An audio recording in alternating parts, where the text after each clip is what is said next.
సుకుమార్ దర్శకత్వంలో రామ్ చరణ్, సమంత హీరోయిన్స్ గా నటించిన రంగస్థలం సినిమా దాదాపు ఈ చిత్రంలో నటించిన అందరికి కూడా బిగ్గెస్ట్ హిట్టుగా అనుకోవచ్చు.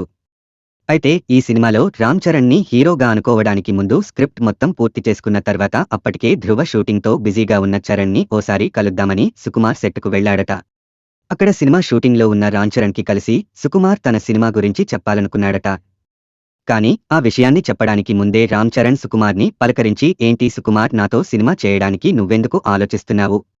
ఏదైనా కథ ఉంటే చెప్పు, నేను చేయను అంటానా? ఖచ్చితంగా నీ సినిమాలో నటించాలని ఉంది. నాన్నకు ప్రేమతో వన్నేనొక్కడినే లాంటి కథలు ఏమైనా నా కోసం తీసుకురావచ్చు కదా అని సరదాగా అన్నారట. అయితే తను కథ చెప్పడానికే వచ్చానని, అలాంటి కథలు ప్రస్తుతం చేయడం లేదని, అవి బోర్ కొట్టేశాయని, ఒక విలేజ్ పొలిటికల్ డ్రామా స్క్రిప్ట్ సిద్ధం చేశానని నువ్వు ఒకసారి వింటే బాగుంటుంది అని చెప్పాడట సుకుమార్. దాంతో రంగస్థలం సినిమా కథను రామ్ చరణ్ కి చెప్పడానికి టైం తీసుకున్నాడట సుకుమార్.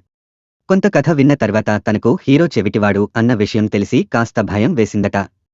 పోయి ఇలాంటి ఒక చెవిటి సినిమా పాత్ర చేయడం తన కెరీర్కి ఎలా ఉంటుందో అని భయపడ్డాడట రామ్ చరణ్. అయితే క్లైమాక్స్ తర్వాత వింటానని చెప్పి షూటింగ్ కి వెళ్లిపోయాడట. కానీ మరుసటి రోజు ఖచ్చితంగా సుకుమార్ కి తను ఆ సినిమాలో నటించను అని చెప్పాలని నిర్ణయించుకున్నాడట. దానికన్నా ముందు ఓసారి కథ వింటే బాగుంటుందని పూర్తిగా క్లైమాక్స్ కూడా విన్నాడట. కానీ మొత్తం విన్న తర్వాత తనకు ఆ కథ చాలా బాగా నచ్చిందట. ఎలా రిజెక్ట్ చేయాలి అనుకున్న సినిమాను సైతం సుకుమార్తో ఓకే చేశాడు రామ్ చరణ్. ఆ తర్వాత చిరంజీవి సైతం కథ చాలా బాగుంది అని చెప్పడంతో అందరూ కలిసి మొత్తానికి సినిమా చేసేశారు. ఆ తర్వాత దాని ఫలితం ఏంటో మనందరికీ తెలిసిందేగా.